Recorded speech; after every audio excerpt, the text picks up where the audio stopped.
All right, thank you all for being here this evening. Just going to give Councilmember Neal a second. My apologies.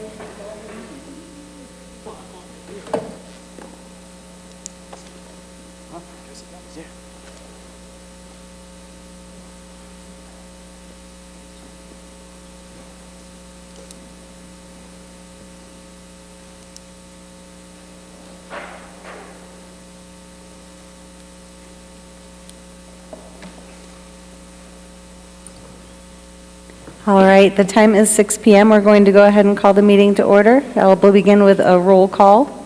Councilmember Mendoza. Here. Councilmember Neal. Here now. Councilmember Hughes. Here. Councilmember Rodriguez. Here. Councilmember Anderson. Here. Vice Mayor Cortez. Here. And Mayor Walter is here. We are going to begin this evening with a moment of silence, followed by the Pledge of Allegiance. Our Pledge of Allegiance this evening is going to be led by a very special young man. We have his grandmother, Miss Stacy Ramirez, who will be receiving her 25th anniversary award for her years of service with the town of Florence. And he is here tonight to assist and lead us in the Pledge of Allegiance. Let's rise for a moment of silence.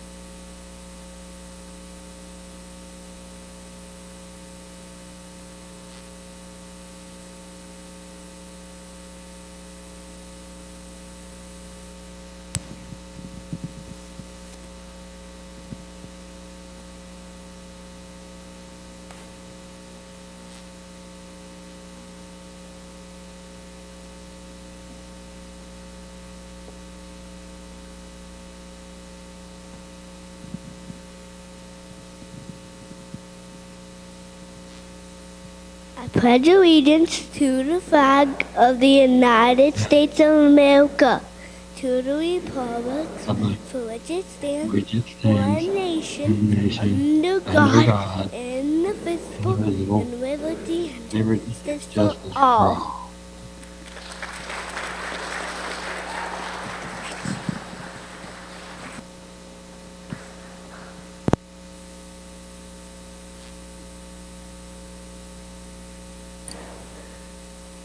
That was the best Pledge of Allegiance we have ever had as a council. Great job, Rory.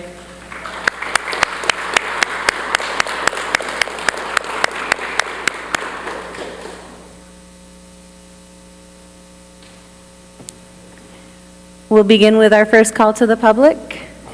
Is there anybody online or in person who would like to speak at this time? Opening call to the public. If you're online, go ahead and hit the hand signal indicating that you would like to speak. I do not see any at this time.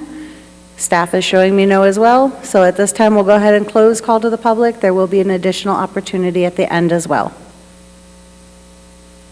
We have a presentation that I'd like to begin. For presentation of Years of Service Award to Miss Stacy Ramirez. Ms. Ramirez started her career with the town of Florence in the finance department as an account clerk in August of 1996.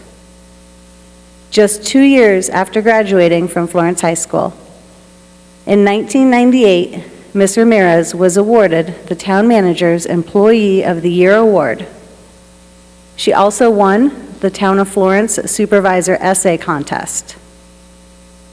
In September 1999, Ms. Ramirez was promoted to the Recreation Supervisor and worked in the Parks Department until 2001 when she transferred back to the Finance Department as an account clerk.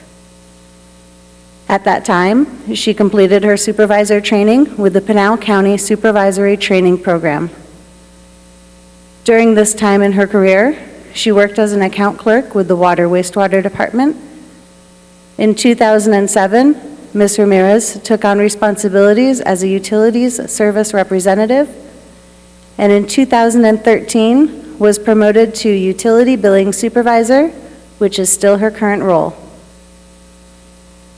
Over the past year, Ms. Ramirez assisted in the following: the 2020 census, promoted the towns with our PENS program, Pinal County, Emergency Notification System, assisted in the kickoff of the AMI, which is the 2020 meter project, and worked alongside the Information Technology Department, Public Works Department, and co-workers with the Finance Department to a successful completion of the project. She worked on the fillable form project for the UM on the website, and she has assisted other departments with inserts into the UM invoicing, which resulted in money-saving opportunities for the town.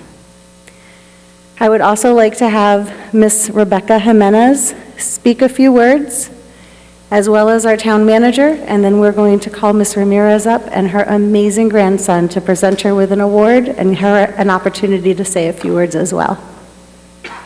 Thank you, Mayor and Town Council. I'm honored tonight to speak about Stacy. As you're aware, she came to us at a very young age. She and her husband, Pat, have raised 3 beautiful children. She's a doting grandmother, young enough to be able to keep up with them. She has been a working mother, a woman with 2 full-time jobs, and has been exceptional at both. Stacy has been responsible for the utility billing and collections for most of her time at the town. She was with the finance department for the majority of that time, and with me for that amount of time also. During this time, she has developed her position and supervises staff under her related to utilities. She has the trust of the finance department and the customers she serves. We had a major transition last year and this year to electronic billing. She has been involved in every step of the way and has adapted very easily to the new processes. One of the most admirable things about Stacy is her dedication to the town and her work. She strives to do the very best she can, is very committed. Stacy is a very compassionate person in her dealings with customers. One of our least favorite parts of our job is the collection processes we must go through. Many times, I've heard her speaking to customers about how to contact various agencies to assist in retaining their services. This goes beyond the normal job duties and reflects her concern for her customers and fellow man. This does not stop here. She has taken upon herself to assist people that have encountered difficulties in their lives by organizing food and clothing to assist those in need and refer them to social services that they may not be aware of. All of this with kindness and concern, respecting their dignity as humans. Excuse me for just a minute, I get emotional about stuff. As you're aware, the town treats its employees as family. I can definitely say that Stacy is part of my family and always will be. She has grown from a young girl, just graduated from high school, to a grandmother and respected member of the town.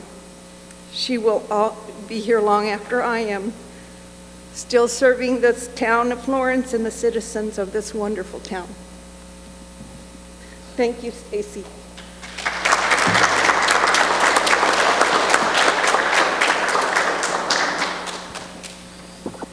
Mayor and Council, it's with great pleasure I get to stand before you this evening to applaud and thank Miss Stacy Ramirez. She's probably nervous that I'm up here talking right now because I have known Stacy most all of our lives. We're the same age. Our families have been close throughout the years. I remember when her daughter Alexis was born, and I've actually babysat her in the past. So it's a wonderful thing to stand up before you and thank Stacy for her years of service to Florence. To add to what Becky had provided, She is the most knowledgeable utility and utility account person that I've ever worked with in my career. Super knowledgeable, super organized, very responsive. I only go to Stacy if I really have a bad problem, because I know that Stacy's going to be able to help me solve that problem.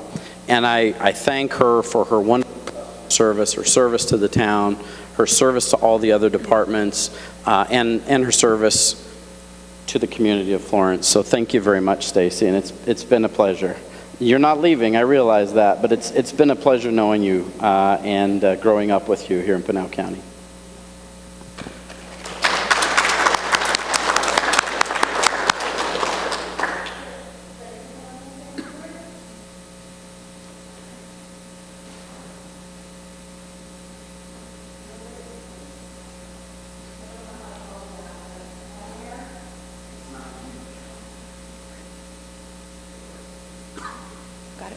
I was saying I don't know how to follow that, but Madam Mayor, Vice Mayor, council members, I'd like to thank you for this award tonight.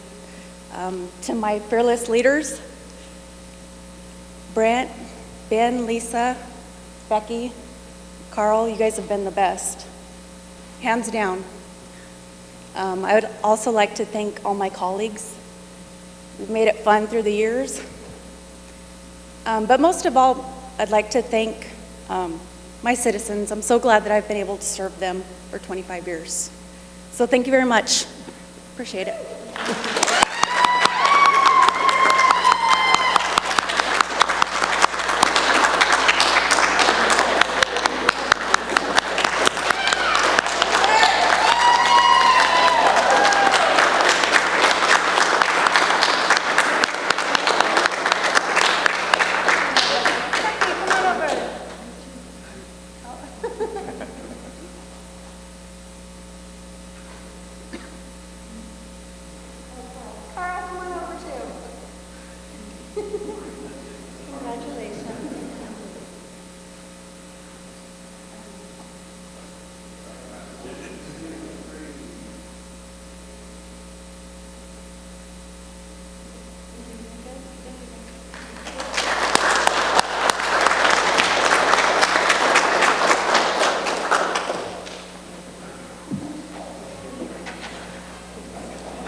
Our next presentation is in recognition of Ms. Rebecca Jimenez, Finance Director, and the Florence Finance Department for receiving the Government Finance Officers Association Certificate of Achievement for Excellence in Finance Reporting. So we received a notification that states the following. We are pleased to notify that your comprehensive annual financial report for the fiscal year ended June 30th, 2020 qualifies for GFOA's Certificate of Achievement for Excellence in Financial Reporting. The Certificate of Achievement is the highest form of recognition in governmental accounting and financial reporting, and its attainment represents a significant accomplishment by a government and its management. When a Certificate of Achievement is awarded to a government, an award of financial reporting achievement is also presented to the individuals or department designated by the government as primarily responsible for its having earned the certificate. This award has been sent to the submitter as designated on the application.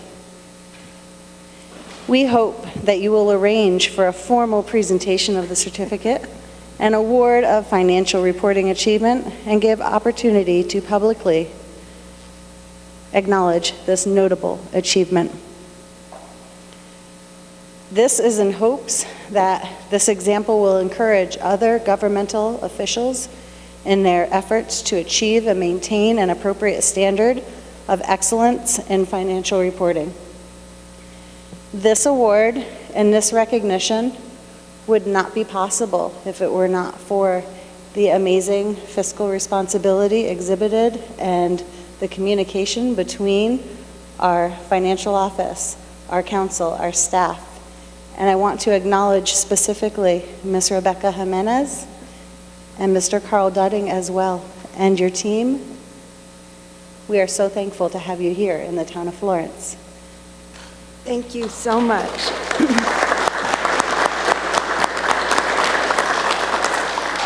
I have to give all of the respect and to my staff. It's like a great big bunch of cogs working together. One does not turn without the other. Our goal in our office is to ensure the public and the citizens of Florence that they can be assured that we are watching out for the financial stability and accounting of the town of Florence. We have checks and balances. Some people don't understand that. It's cumbersome sometimes, but there's a reason for everything that we do. And we are very proud to accept this award, but I again will give all the glory to my staff. They're wonderful people, and Carl has been an amazing addition to our organization here. So thank you so much. Thank you.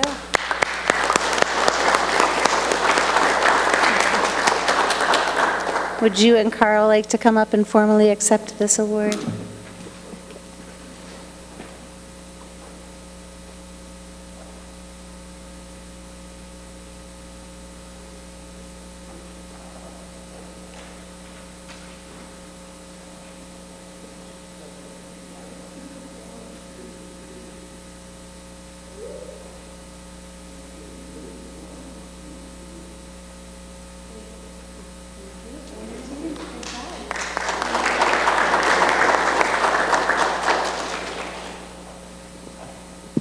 Item number 6C, we will begin a presentation on Water Smart Advanced Metering Infrastructure.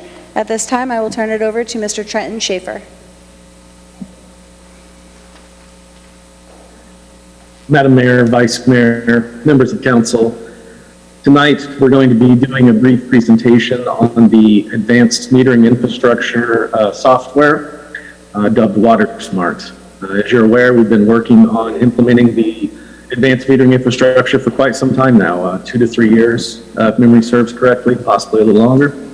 Part of that project includes what's known as Water Smart, which is a advanced metering reporting utility and application for citizens to be able to log in, view their hourly usage, daily usage, check for leaks, and a lot of really other very important things that our citizens would want to utilize being on our new advanced metering infrastructure.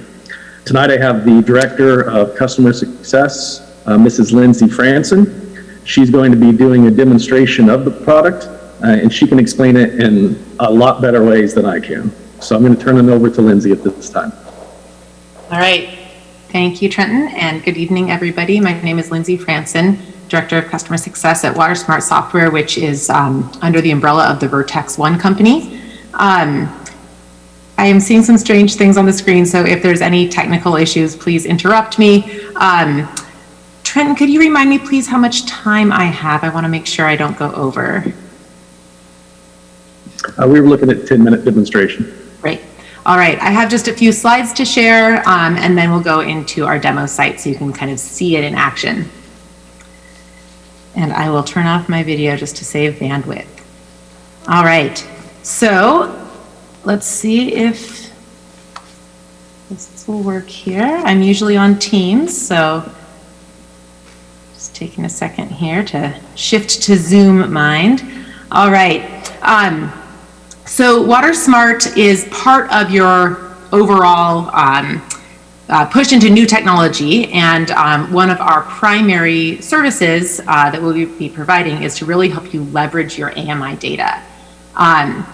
Water Smart is a software as a service platform with a bunch of different features. I won't read out this list. I'll just give you a bit of the sampling through the slides and once we're in demo. And here in Florence, the scope of work includes an online dashboard and portal for all of your accounts. As I go through this, you'll hear me refer to the dashboard, which is the utility-facing side of the platform, and the portal, which is what your customers will have access to. It's kind of two sides of the same coin, with all of the data feeding into this platform, providing different features for staff and customers. We've got your AMI system that we're kind of integrating directly with your meter vendor and the MDM, where the data will kind of be stored and come from, as well as getting data out of your CIS and integrating with Express Bill Pay. The objectives of this program overall are to help you really, like I said, leverage that data in order to increase your revenues, deliver self-service options to your customers, enhance customer communications options, and to provide measurable outcomes. We really believe in data and transparency, so you'll be able to see how the platform is working every step of the way. Just a word on what it means. This slide is perhaps getting a little obsolete. We used to have to explain what SaaS was, but there are a lot more companies out there that provide software as a service. The things we like to emphasize is that this system really is based in data. That data is both very accessible to your staff and to your customers, but it's also very secure. So it's kind of a nice balance between security and access. Your staff will be able to log in from anywhere, as long as they can get online. And it's a single set of code. And I just mentioned this because it means that whenever we make enhancements, improvements, etc., they become available to our existing customers. You don't need to worry about what version you're on. I don't need to come down there and install anything. And as we build out additional features, we do that with input from our customers. So we love to hear what works for you, what you're looking for, and continue to enhance our platform with customer feedback over time. Just a bit about what I mean in terms of how everything is so grounded in data. Over the past year, we've been working with your team to get data from a variety of sources into the cloud. And we're getting very, very close. But you'll see up there at the top, there are a number of different sources where that data come from.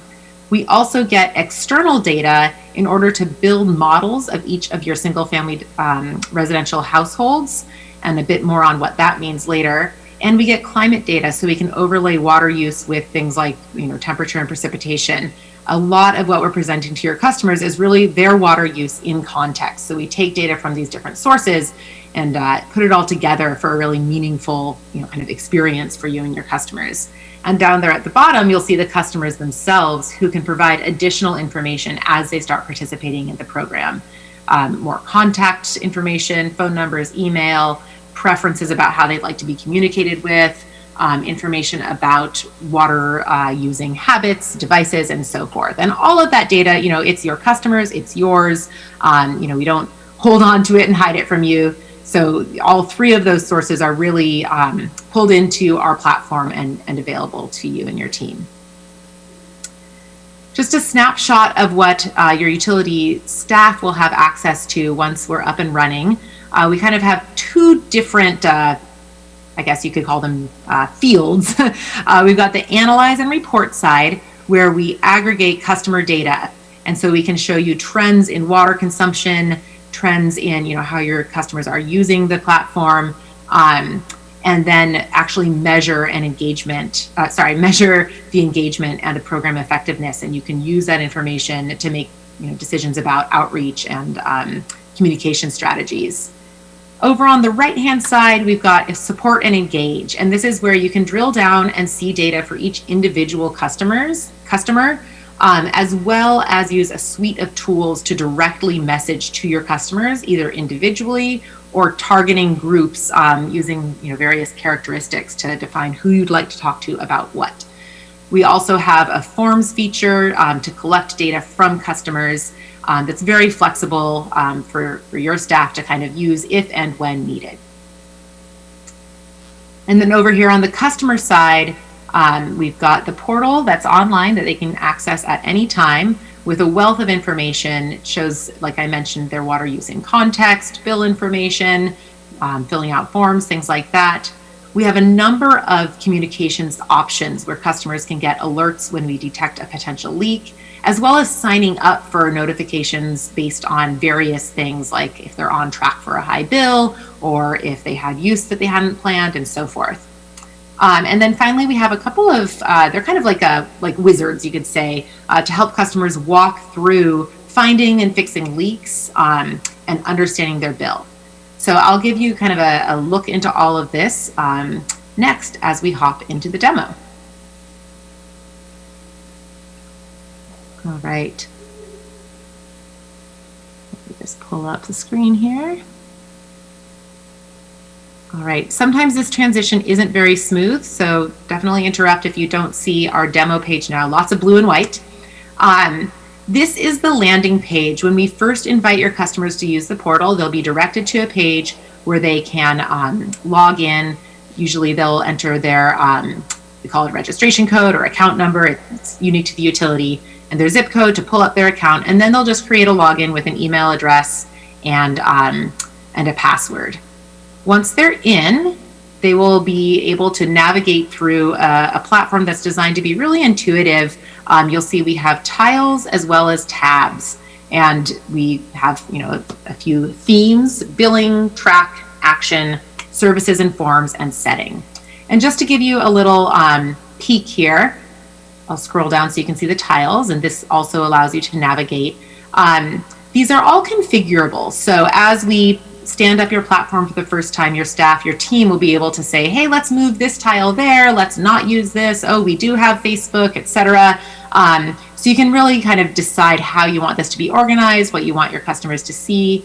And then I'll just show you on the track page, whoops, maybe I won't.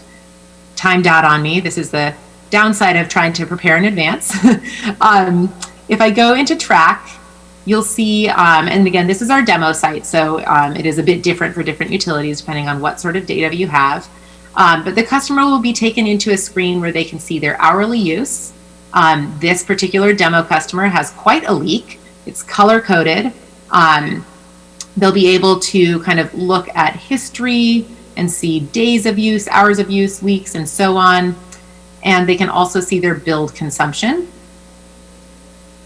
And if they have any leaks, we keep a kind of history of those. And you'll see there's these statuses here, and this ties into our alerting system. So if a customer receives a leak alert, they can actually let us know, oh, I found it and it was the toilet, thank you so much, etc.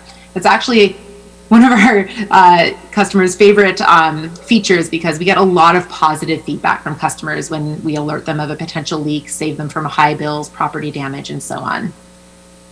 And then we have a variety of charts that are pulling in all of that data I mentioned before from Cassell, from your AMI vendor. And then, we just display this data to them in a variety of contexts to help them really understand, how am I using water? Do I want to make any changes? And so on.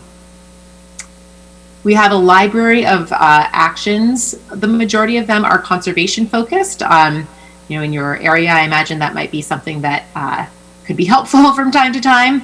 As well as just, how to be a good citizen, how to take care of the water system, don't flush wipes, high efficiency toilets, etc.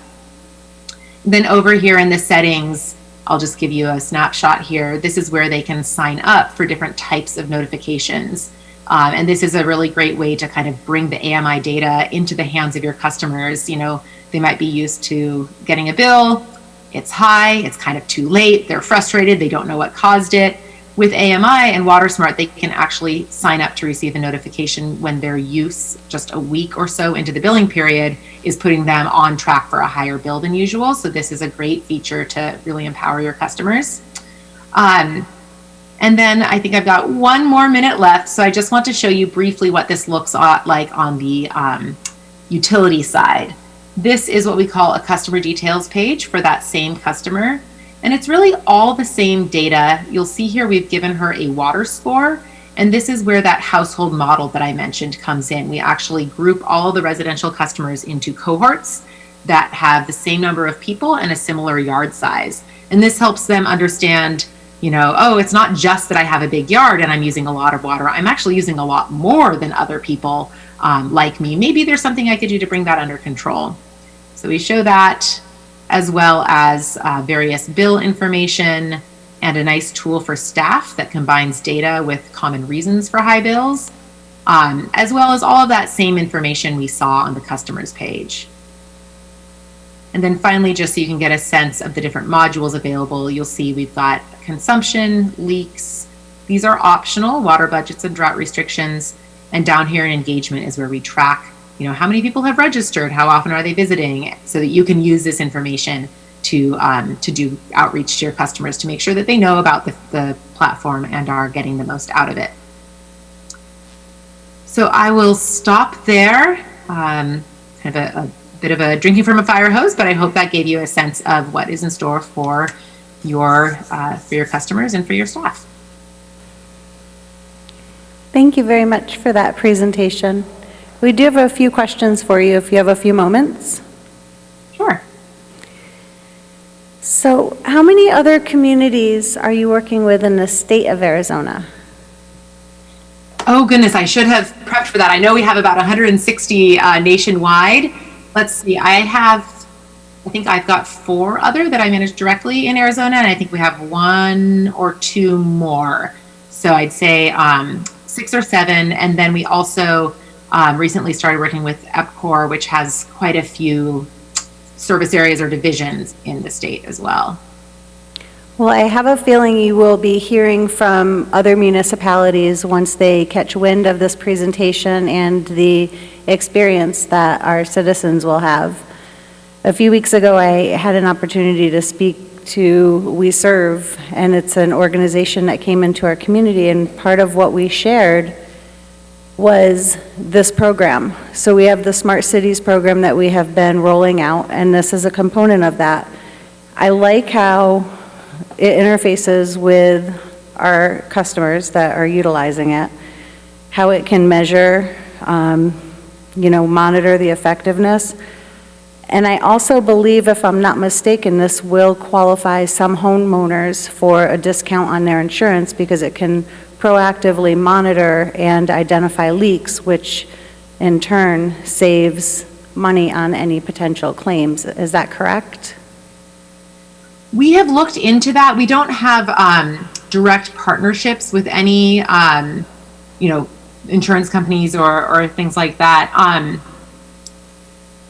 So I think it's something that utility by utility people may have either set up or have looked into. But it's not something I could speak to directly since we don't have a formal, relationship with anybody around that. Okay, it's something that maybe if you're a homeowner and once you are familiar with this app and how it works, you may want to speak to your insurance representative to find out. I know for our insurance, if you have systems in place that identify potential leaks, they do give a discount for that. Yeah. Councilmember Hughes, did you have a question? Councilmember Anderson, if you just go ahead and click the hand button next time, I'll have that visual cue. Okay. Yes, have you contacted EPCOR to see if they would be interested in this software? EPCOR is one of our customers now. I believe they are either about to go live or have already done so. They were an existing customer of our parent company, Vertex One, and then we've kind of integrated our portal into the product they were already using. So they are now one of our customers. I haven't seen anything specifically from EPCOR on this. I'd be interested in getting that. Yeah, my understanding is that they were working on go live last week. So I don't know if they were going live on Friday or if they were just getting very close. My engineers basically said, leave me alone, we're working on this. So it should be, if you're a customer of theirs or if you work with them, I imagine that you would be seeing something quite soon. Thank you. Mm-hmm. All right, are there any other questions or comments from council? All right, well, we want to say thank you for your time in presenting this, and if you are a citizen, know that you have this ability And if you have questions, I'm sure Mr. Ben Bitter will pop something online with directions of how to access it in conjunction with our IT, Trenton Schaefer. All right, thank you so much for being here today. Thank you very much for having me. All right, item number 7 is our consent agenda.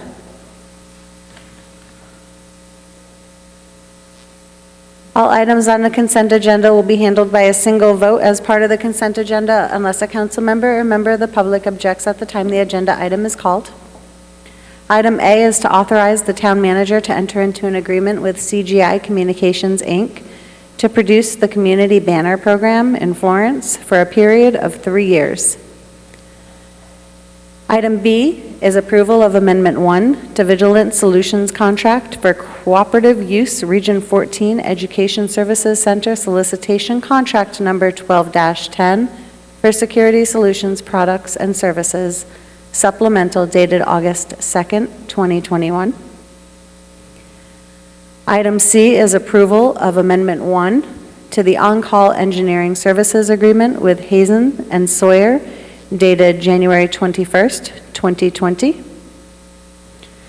Item D is to authorize the mayor to sign a BIA-SCIP right-of-way access permit number H59450-21-P031. This is to allow the town to access SCIP Row for the construction of water and sewer lines necessary to be relocated for the ADOT Gila River Bridge reconstruction project. And item E is to accept the Register of Demands ending July 31st, 2021 in the amount of $6,829,445.88. Ladies and gentlemen, this is your consent agenda. Is there anybody who would like any item removed at this time? Seeing no such movement, we need a motion. I motion we approve the consent agenda as read. Second. We have a motion and a second. All in favor? Aye. Aye. All opposed, same sign. And that motion carries. Moving on into new business. Item A is resolution number 1793-21. This is discussion, approval, disapproval of a resolution of the Town of Florence, Pinal County, Arizona, declaring its intention to establish a streetlight improvement district to purchase energy from lighting the public streets in the area within the corporate limits of the Town of Florence, Arizona, described on Exhibit A and Exhibit B, attached hereto, declaring such improvements to be more of than local or ordinary public benefit, and that the expenses thereof be paid for by levy and collection of ad valorem taxes upon the assessed valuation of all real and personal property in a certain district to be known as Sunrise Estates Phase 2, Lighting Improvement District 7, the district, and ordering that such improvements be provided for under the provisions of Section 48-572 and 48-616, Arizona Revised Statutes. At this time, I will turn it over to Mr. Chris Salas. Thank you. Good evening, Mayor, members of council. This item is a little unique in comparison to some of the previous slids that we have taken to council. The first part would be that there are 2 existing homes in this as the slid was created, so they are being brought into this slid, as well as that the infrastructure has been installed for probably about 15, 16 years, somewhere along that line. So it is an interesting situation that we are going from a partially developed development to the finished product. And to keep it consistent with our development code, the developer was notified at the very beginning of this project before the purchase that a streetlight improvement district would be necessary. They have worked with town staff to get the signatures of the homeowners of the 4 that they have sold homes to. And I believe at this point, if you have any additional questions, that would be it. The only addition I would add in before opening questions is, as part of the background, On July 15th, 2021, the town received the majority petitions containing the necessary signatures to establish Sunrise Estates Phase 2 Slid 7. The petitions on file at the clerk's office contain 71% of owners signing with 78% of the assessed valuation within the boundaries of the district. Arizona law requires that the notice of the new district be posted and published, and that property owners have the opportunity to protest in the formation of the district. And then also, the SLID 7 shall not be authorized to issue bonds, and no assessment for district purposes against the property within the district shall exceed $1.20 per each 100 of taxable valuation thereof in any year. And the calendar for processing SLID 7 is as follows. September 7th, 2021 is the consideration of resolution number 179321. September 8th, 2021 would be the first day to receive protests. September 16th, 2021 would be the first notice in the Florence reminder. September 23rd, 2021 would be the second notice in the Florence reminder. Property will be posted during this time frame. October 8th, 2021 would be the last day to receive protest. And October 18th, 2021 would be council consideration of resolution number 1794-21, creating the SLID. Council, did you have any questions for Mr. Salas at this time? No. I have a quick question. Councilmember Rodriguez. Sorry, I'm trying to get my video to turn on. It's not going. I just had a quick question regarding the dollar amount, the maximum dollar amount. It looks like it is not to exceed at $1.20 versus the other slips that we currently have. Aren't they at $30 and some change per $100 of taxable valuation? What makes up the difference between those dollar amounts? Apologize, I did not research what the other ones were, but I do believe that $1.20 per assessed value is within the state statute. So I believe they're all the same, but I am not sure that right now. I did not look to see Madam Mayor. how that would be different than, I believe it's the same. All right, so I'm just going to tag in our town manager really quick because he does have an explanation. I would be glad to turn it over to Becky if Becky would like to. Sure. Okay. $1.20 is the maximum amount that you can levy in a SLID, and that's for the cost of the electrical service or electricity. It depends on the net assessed valuation and the amount of money that we anticipate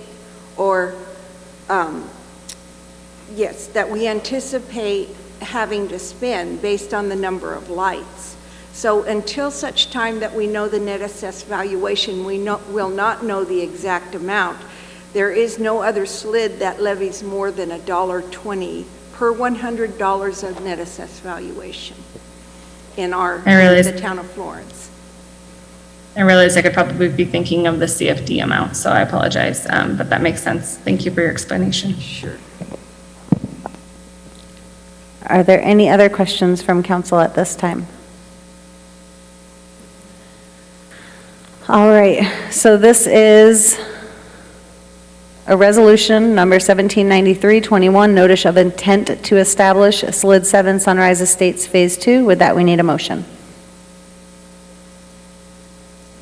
I make a motion, we approve resolution number 1793-21 as read. Second. Motion and a second. All in favor? Aye. Aye. Aye. All opposed, same sign. Motion carries.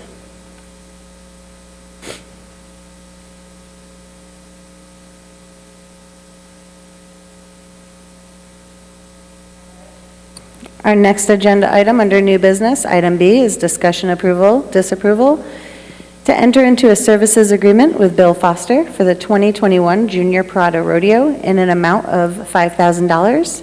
For some background discussion, on July 22nd, 2021, staff issued a request for proposals soliciting a professional firm to plan, organize, and facilitate the 89th Annual Junior Prada Rodeo. The Junior Prada Rodeo is an annual event that goes back many generations in Florence, and it holds a special place in the hearts of longtime residents.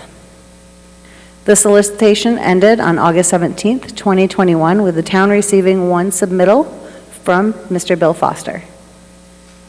Bill Foster's grandfather, Mr. Charles Whitlow, started the Junior Prada in 1932.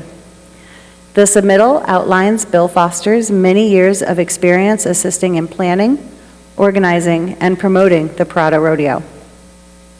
The selected vendor agrees to provide the following services as part of the experience, or the agreement. It is going to be an experience, isn't it, Mr. Bill Foster? He's going to provide all necessary items to provide a safe and successful Junior Prada Rodeo, furnish all necessary staff and oversight, ensure warm-up and primary arena ground material are suitable for the events taking place, furnish all livestock feed needed for a complete youth rodeo, provide awards for rodeo participants, work with a sanctioned rodeo producer to ensure adequate rodeo participation, furnish announcer for the event, furnish judges for all rodeo events, coordinate a successful Junior Prada royalty program to include Rodeo Queen, Rodeo Princess, and Junior Prada Sweethearts.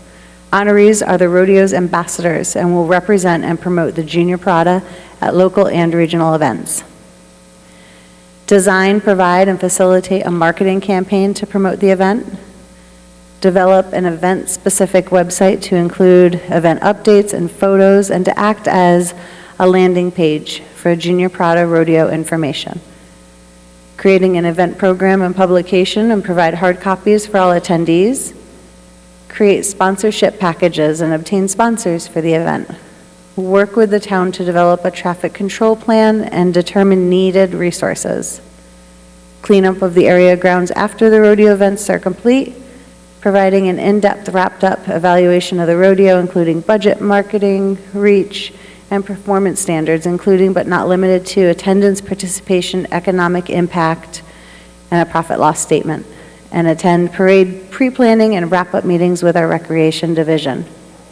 I do want to turn it over at this time to our director, Mr. Hezekiah Allen, who has spent a lot of time and energy in putting this package together and coordinating after we received one sole applicant, Mr. Bill Foster, who we are thankful for.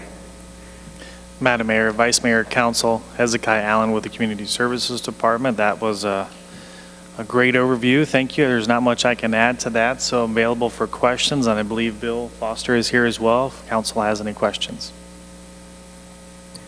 Mr. Foster, would you like to come up? As you're coming up, I do want to say, first and foremost, thank you for stepping up. I understand that this is a rich history that runs deep in your blood, and we want to see this successful just as much as you do. Well, thank you for the opportunity. You know, my family, the Whitlow family, goes back many generations in this town, and my grandfather worked very hard to start this rodeo, and I didn't want to see it end. So. Well, if I can extend some, once we're done, if you are approved by our council, I'm willing to help volunteer. Fantastic. Thank you. Council, do you have any questions or comments? Yes. I do. Hang on, I got lots. I have Vice Mayor and I heard a male voice and I don't know where it came from. That was me, John Anderson. Okay, Councilmember Anderson, go ahead. I heard your voice first, and then I'm going to have Vice Mayor Cortez. Okay, well, first I want to thank Mr. Foster, for standing up and coming forward to do this. One of the questions I have is the facility, safe now to put this rodeo on? I know we had some problems with the rodeo grounds itself. Are they up to a standard now that Mr. Foster is satisfied he can put on a successful rodeo? Bill, I can take that. Madam Mayor, Councilman Anderson, so if council approves the services agreement with Bill Foster today, we are planning on setting up a meeting with Bill Foster to walk the grounds, to go over any things that he sees that need to be addressed before the event and work to develop some sort of a plan. So, One other question. Are we providing the police protection and traffic control? Councilman Anderson, so that would be a part of the special event permit process that we do on an annual basis. So yes. Thank you. Vice Mayor? So, like everybody else, thank you. We appreciate you stepping forward and taking this on. My concern is our time frame. And So is mine. okay, I'm glad you share my concern then, because that makes me actually feel better, because at least you acknowledge that normally right now you would be starting planning for next year's junior parada, not this year's junior parada. So we're going to go like this. Absolutely. Okay, and then just kind of a follow-up, I'm looking at this list of 16 items that are listed under the expectations for you and your staff and everybody. That's a large list, so I, like the mayor, would encourage you to please reach out to all of us and the community to come in and help in any way we can. Do you have an idea of what you think, because $5,000 is not a lot. It's probably not going to cover much. No, it's not. Just, do you have an idea of what you think it might cost and how you plan on raising those funds? Well, in the proposal that I provided, I included a budget of $20,000. Now, that's based on history and talking to different, especially the posse. They put this on for many, many years, so they know what it takes. And I've spoken to many different organizations already about gaining assistance and sponsorship in order to help put this on. And I've received just an overwhelming reply of support. So that's awesome. Our sponsorships are very important, and that's what we need to get to work on. That is excellent. Any other comments or questions? Is there anything else you would like to share, sir? Nope, I just appreciate the opportunity to do this, so thank you. Thank you. At this time, we need a motion.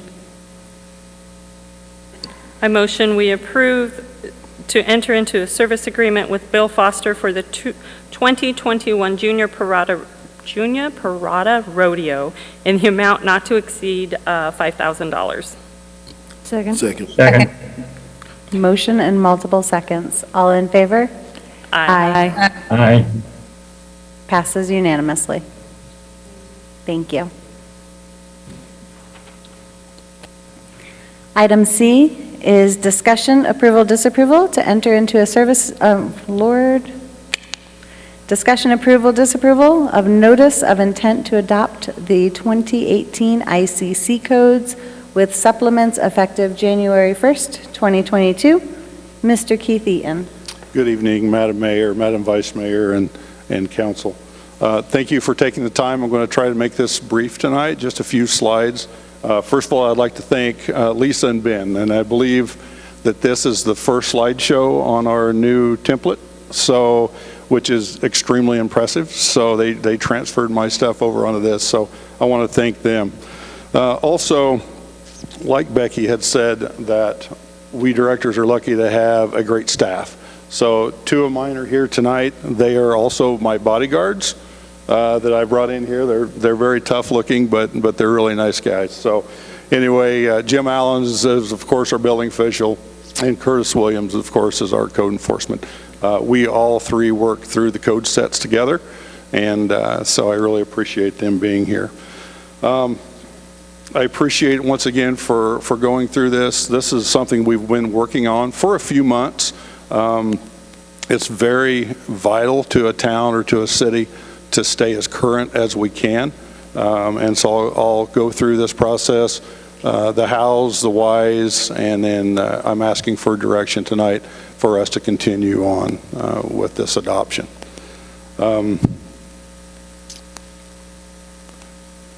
First of all, I wanted to go into it. Why are we changing the code?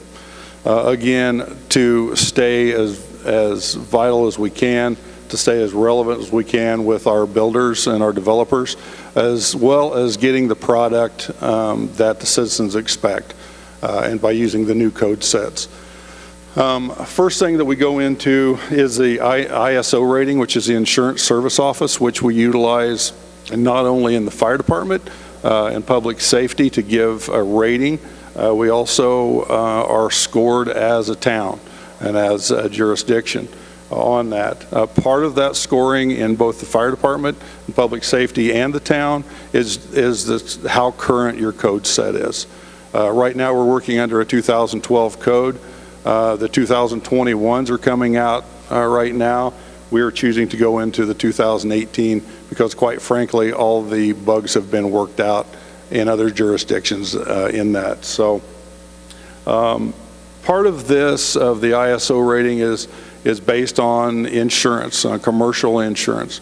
A low ISO rating will give the possibility of our commercial owners, developers, and property owners a lower insurance rating because of that service. We're just following a standard. So quite basically all the jurisdictions around us, with the exception of two, Coolidge and Queen Creek, are already in the 2018 code sets. In previous jurisdictions that I've been in, we try to stay as current as we can with the county that we work within. It just makes it a little bit easier, and we'll go over that a little bit later on in the presentation. Again, it keeps us up to date. We have traditionally, and most jurisdictions will adopt every other code set. It is a little bit pricey to adopt a code set, and that includes the books, the presentations, the research goes into it. And so that's why we kind of choose that. This particular one is a great time to skip 2015. 2015 code was not a good code, and so this is a good time to continue that on. The next, let's see, I'm sorry. We go into I've already covered the lower insurance rates. So what is the impact to our community? I think this is a fair question. I think it's something that needs to be answered. What's it going to cost our community? What's it going to cost our taxpayers when we do this? A lot of times there are, and what we shoot for is fewer restrictions. They're a little less restrictive.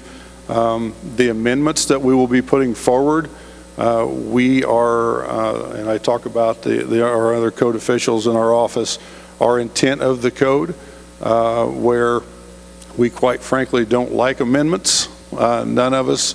We have a number of amendments right now that we've been going through. I like to depend on the code book that was researched and designed for that.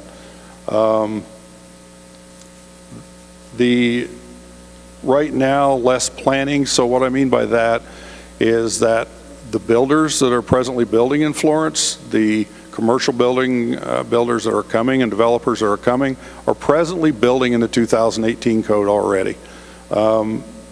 What happens now is we accept plans with the 2018 code. Basically, it's the same plan. They change the cover sheet for us that it shows the 2012 codes.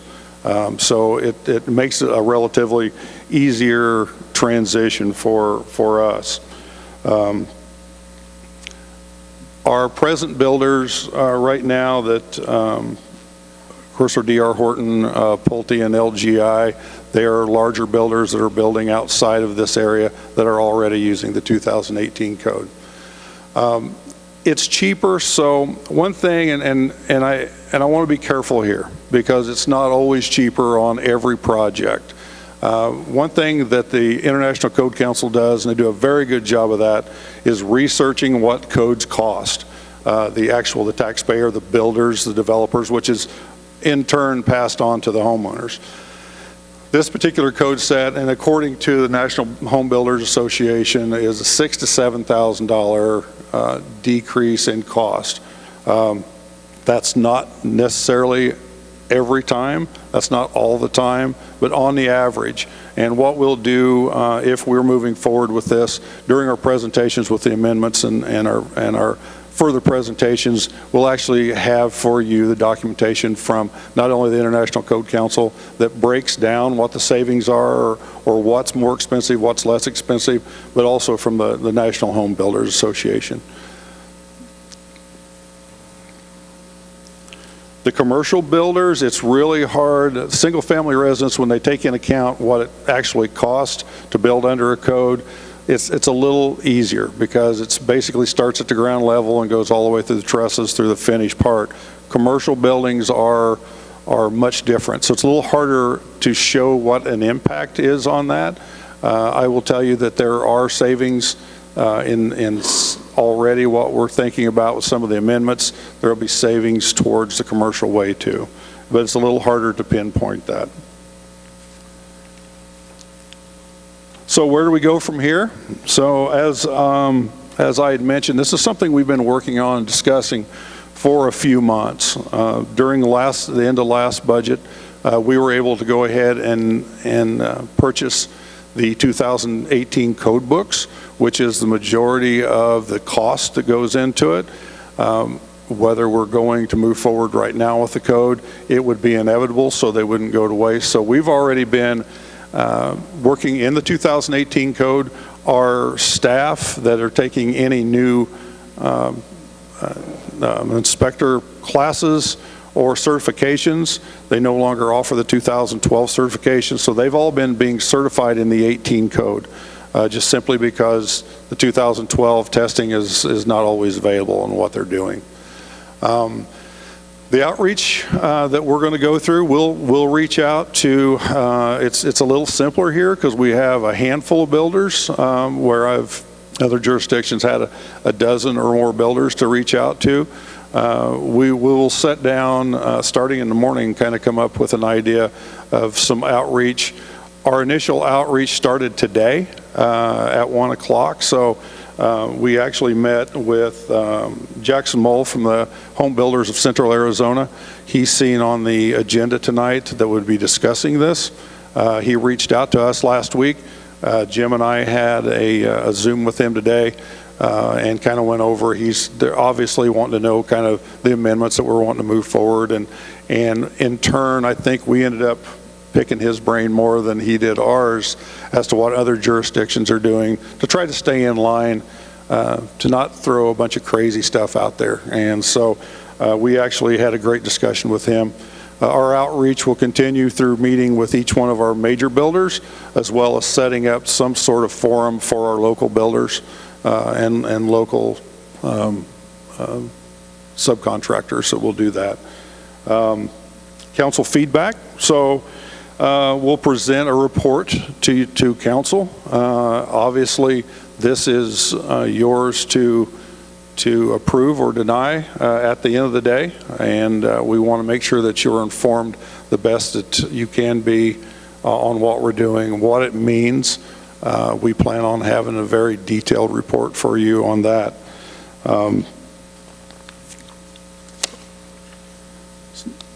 Then we will, so of course, prepare the adoption ordinance, present the final copy of the amendments. The amendments are going to be very important, and that may be something, and it says in the RCA, it may be something we might want to do at a work session.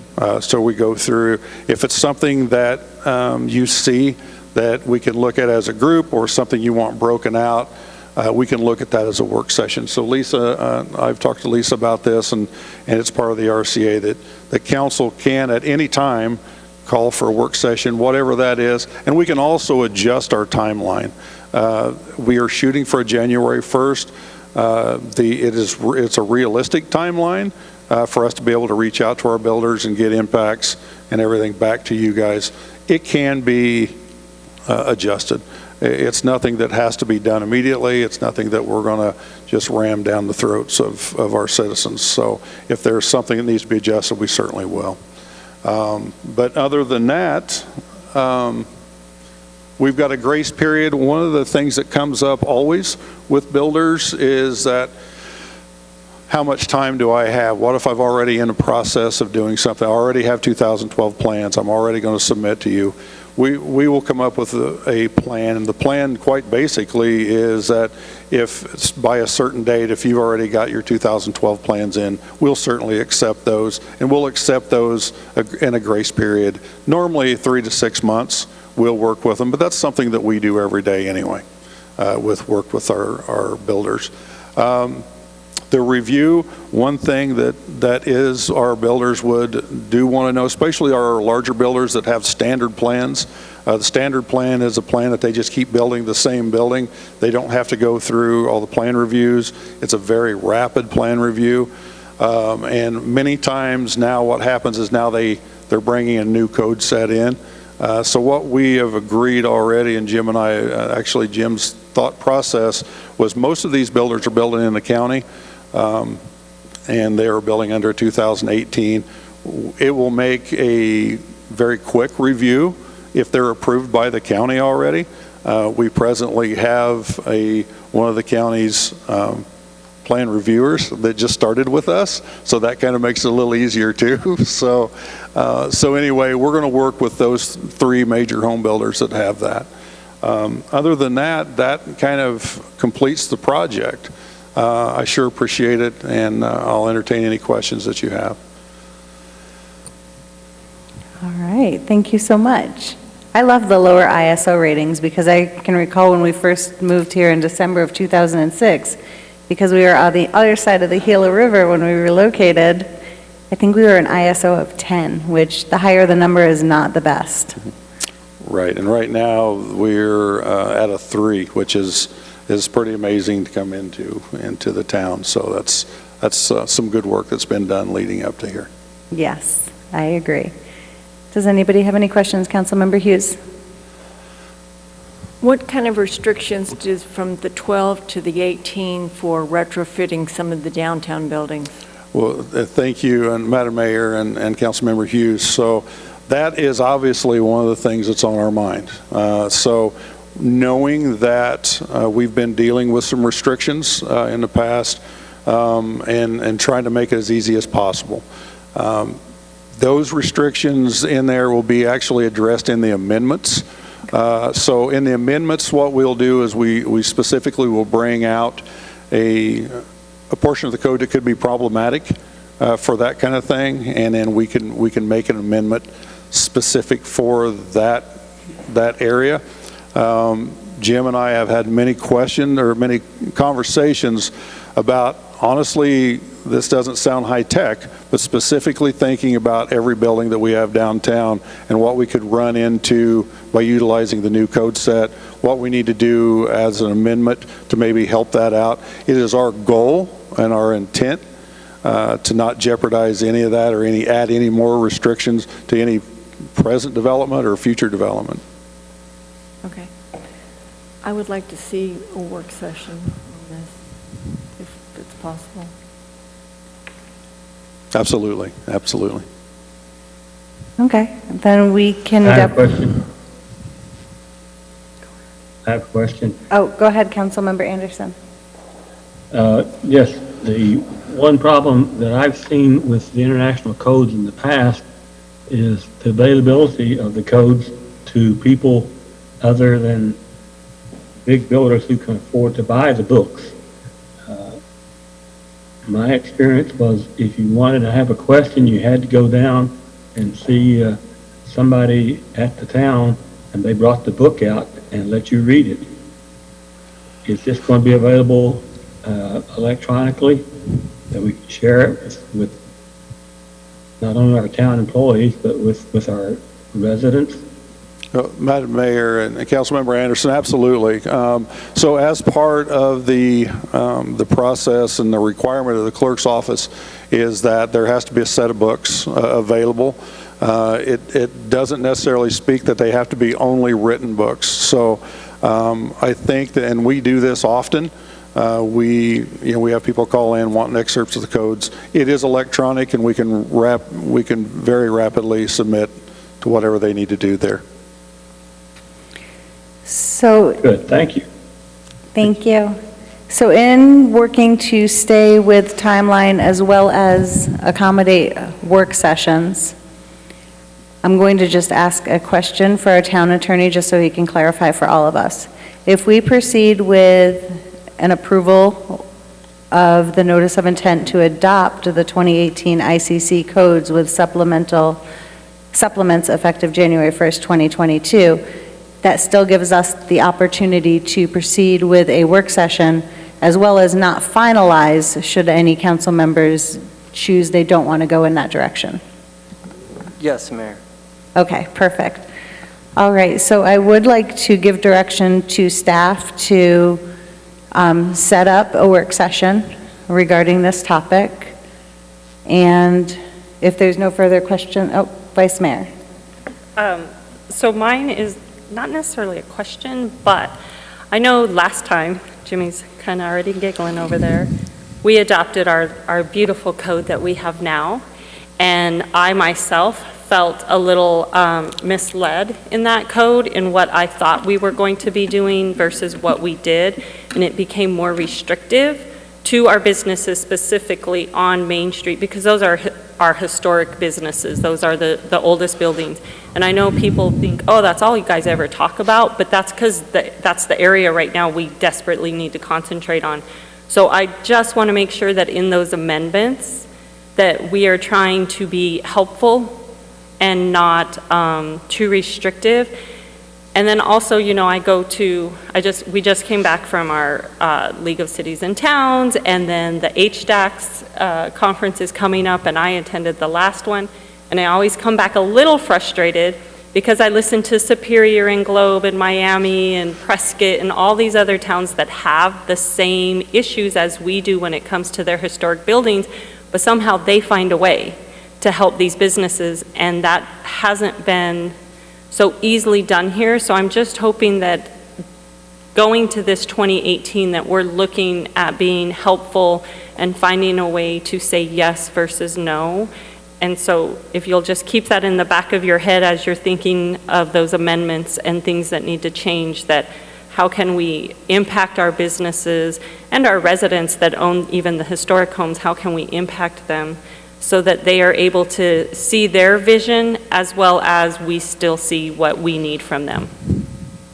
Madam Mayor, Madam Vice Mayor, absolutely. And like I had said, I think that I am aware, and of course Jim is aware, and like I said before, we intend to take a lot of time in putting it into the unintended consequences of codes. It's not so much the letter of the code. Again, we look at the codes as an intent of the code, and those unintended consequences really bite. And so absolutely, I agree with you, and we will follow that direction. Yeah. All right, thank you. With no further questions or comments, we need a motion.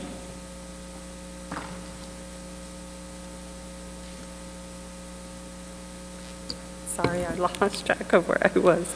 I make a motion we approve of notice of intent to adopt the 2018 ICC codes with supplemental effective January 1st, 2022 with a work session. Second. We have a motion and a second. All in favor? Aye. Aye. All Aye. opposed, same sign. And that motion carries. Thank you so much. Next item is our manager's report. Madam Mayor, members of the council, I'm going to be very brief tonight. A couple things I'd like to highlight in terms of the written report is the success of our downtown commercial rehabilitation and facade grants. 4 commercial rehab grant applications have been received for almost $200,000. So that program has leaped off the page in terms of being able to move forward. And at the same time, we've received 3 facade grant applications, and there's only $5,000 left in the facade program at this point. I think that is an absolutely wonderful thing. In terms of partnerships and relationships, I talked a couple meetings ago about autism training. Fire and police are nearly completed, about 90% complete, and community services about 60% complete. And I know we have council members that have completed the training as well. So thank you very much for that. The town and the chamber are working together on a marketing lunch and learn event. They have about 20 registrations. It's a technical assistance partnership to try and provide resources to local businesses. Alon wanted to make sure that I highlighted that. You'll notice that the upcoming calendar in the report is different this time. In the past, I have included our upcoming events from the Community Services Department. We have now added other events from the community, and I look forward to public events in the community. So it's a much larger calendar than has previously been provided. And lastly, in terms of the economic outlook, Arizona continues to be bullish, and revenues have continued to exceed the forecasts, both on the general revenue side as well as HERF. The last thing that's in that report has to do with single-family permits and our permit valuations to date, which continue to grow month by month. We're very much in a booming development economy in Arizona, in Pinal County, and in Florence. Thank you. Excellent. Councilmember Hughes, question? Brent, I see that we have the new logo and you're using it, but when I look at all the department heads, it's all over the board. That will be fixed by next meeting. It all depends when they got those reports in. Some of our department heads are very expeditious in getting their reports in, and others it takes a while. So Ben has been working very diligently to get all of the branding out to us and to get all of our profiles, our signatures changed, et cetera. So I would assume at the next meeting, all the right branding will occur. I pointed out to Ben earlier in the presentations that WaterSmart, when they gave their presentation, had the old branding. Well, that's because that was prepared 2 months ago, and it took us 2 months to get that on the agenda. So hopefully that'll be fixed by the next meeting, Councilmember. I did see that there was a sign going out and it has the new logo on it, which is awesome. I'm really glad you brought that up, because that's something that council requested, that we do a better job of letting folks know where their taxpayer dollars work.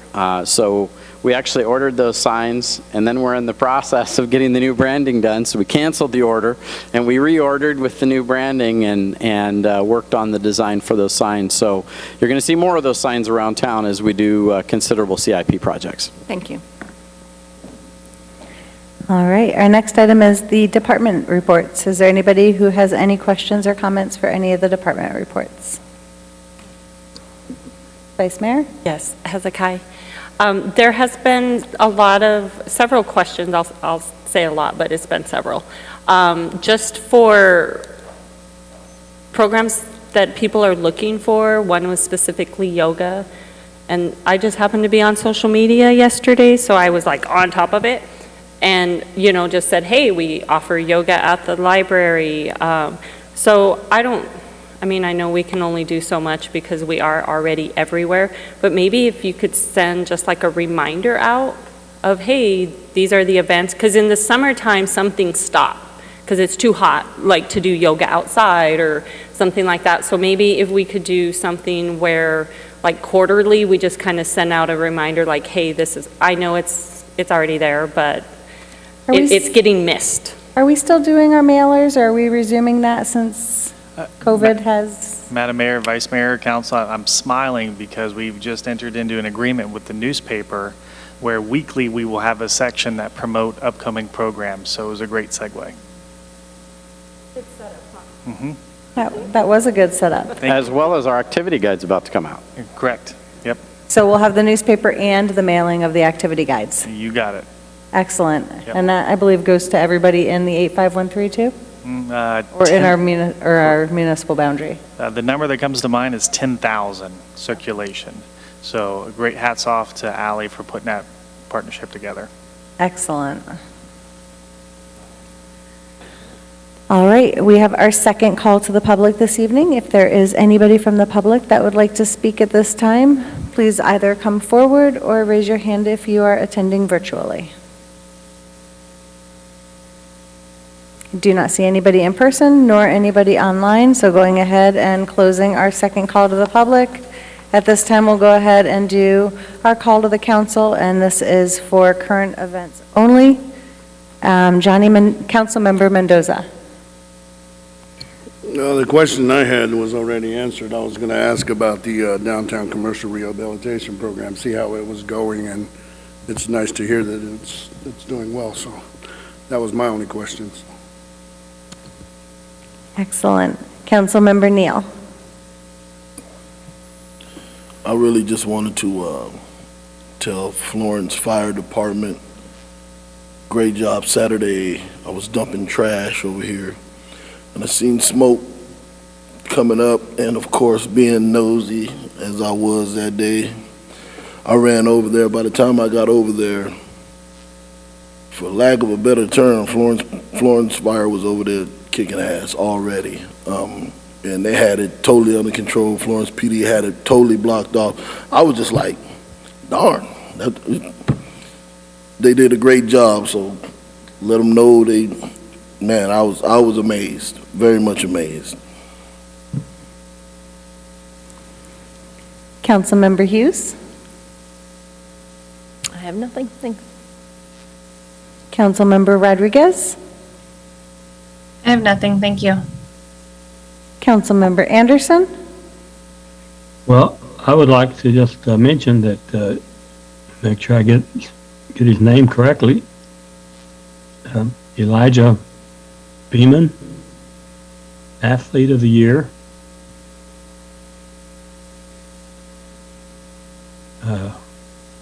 Need to recognize him, thank him for his work, and thank the school district for recognizing him.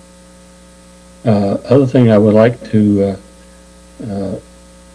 announce is the ADOT has announced their north-south corridor, and it wasn't exactly where we wanted it to be.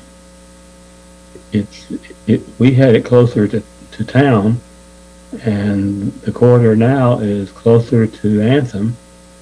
Matter of fact, it's almost parallel with Felix Road. So those are two things I just want to bring up.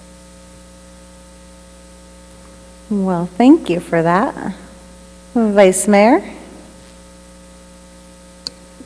Thank you. So I had already mentioned we had just came back from the League of Cities and Towns Conference, and there's different sessions for all of us to attend. And so this year they happened to have two that were real estate driven, so I attended them.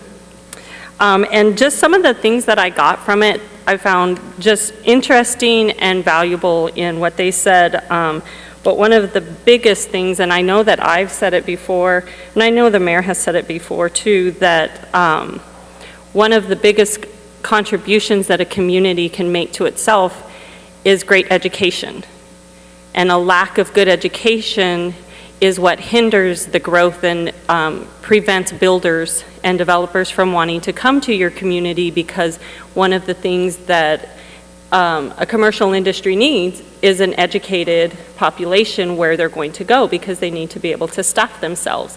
And if our school district is lacking in that, then it makes it harder for them to be enticed to come to the area. So I know our school district works really hard at making sure that our students are at the level they need to be at and making sure that we can compete with that. So I just want to make sure that we encourage our school district and that we support them in their efforts to keep us competitive with the rest of the state, because it makes a huge difference, the level of education that your students have in the area. One of the other things that they talked about in a different session, and I know we've talked about it within the town and a little bit at here at council, was multifamily housing. And one of the first things that was said in this session that hit home with me was that a lot of people automatically think of multifamily as low income, as a deterrent for a community, and that it brings undesirables and all the other crazy stuff. And somebody said it brings transient people.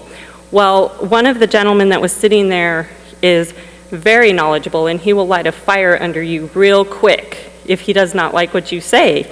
And he said that our doctors, nurses, professionals, anybody that's in a profession where they are looking to move, so we look at Nicola that's here and Lucid that's here, and all Facebook is coming, and all these people that are coming, people who are coming for those jobs are going to want to fill an area out before they buy a house.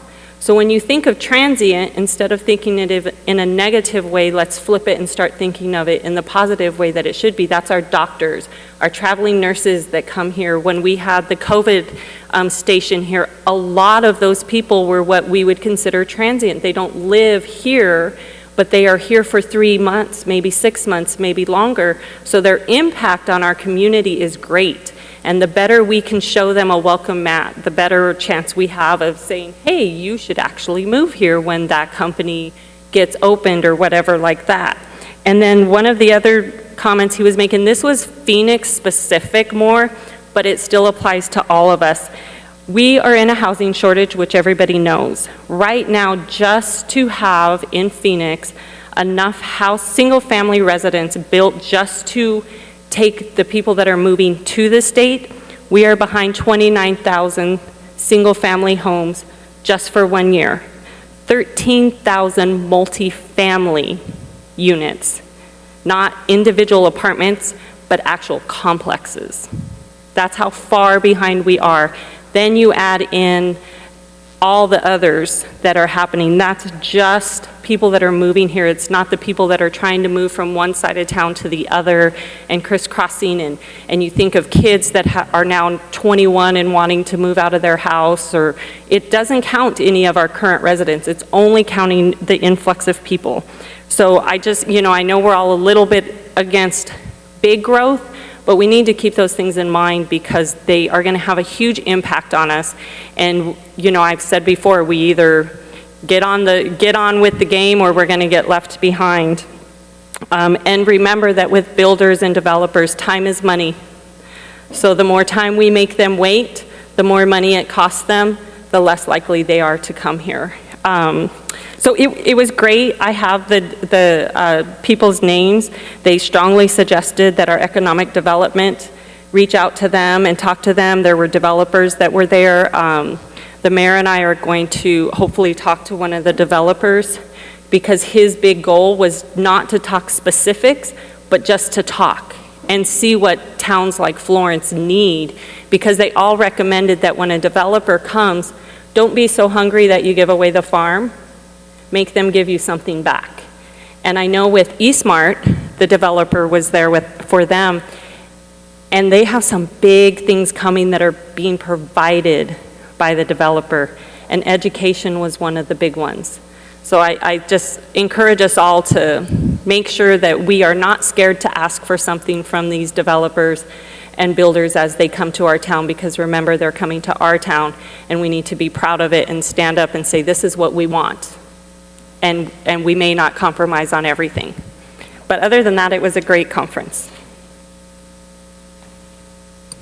It was a fantastic conference. It was a great opportunity to come together. There was 91 cities and towns across the state of Arizona that were represented with approximately 1,100 attendees.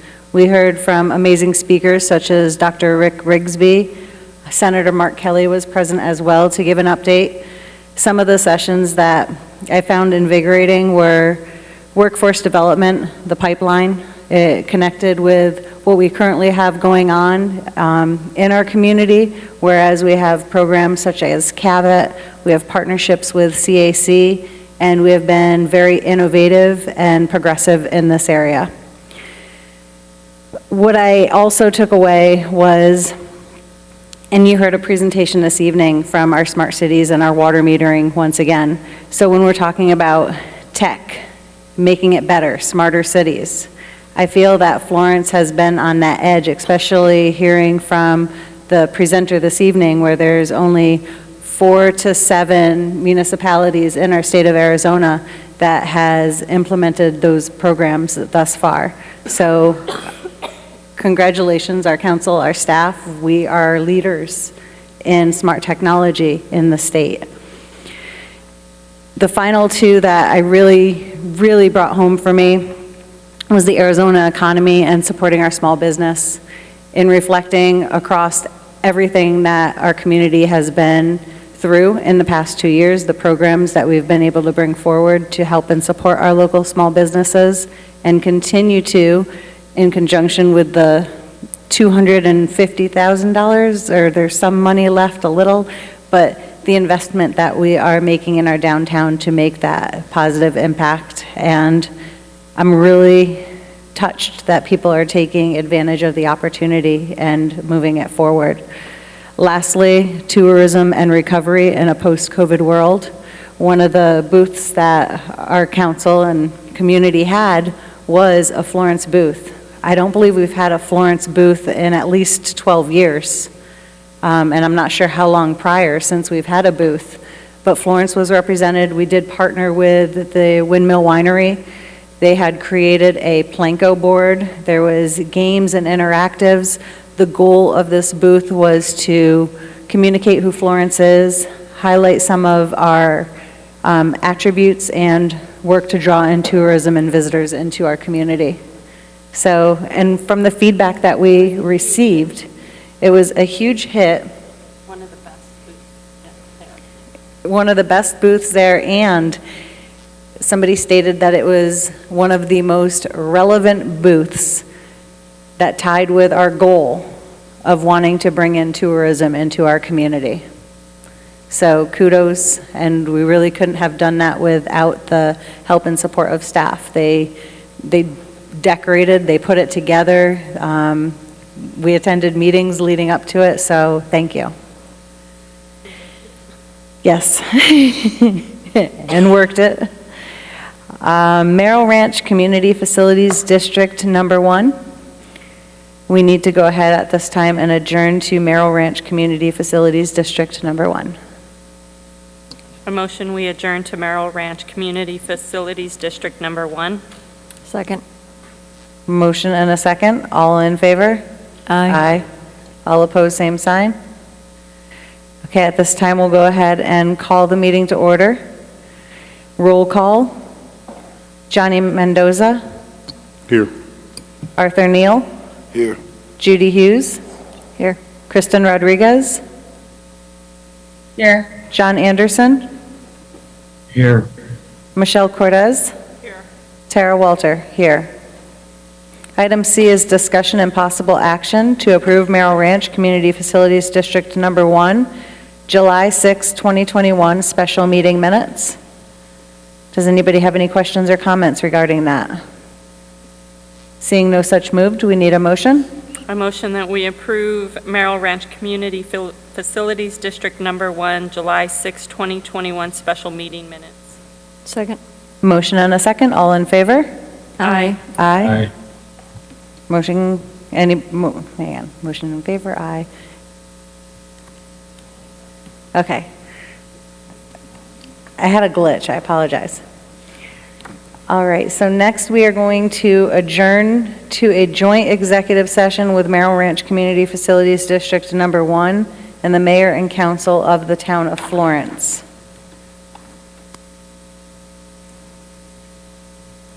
I motion that we adjourn to the joint executive session with Merrill Ranch Community Facilities District Number 1 and the mayor and council of the town of Florence. All in favor? Aye.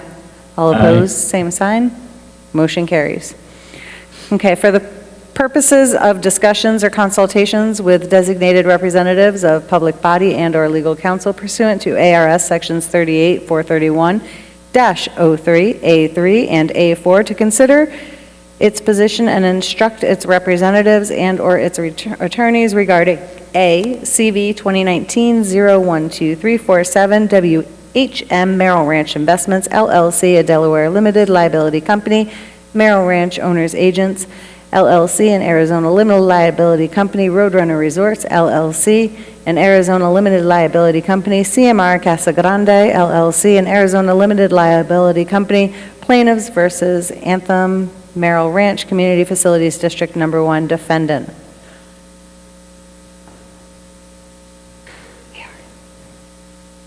At this time, we need to go into the executive session.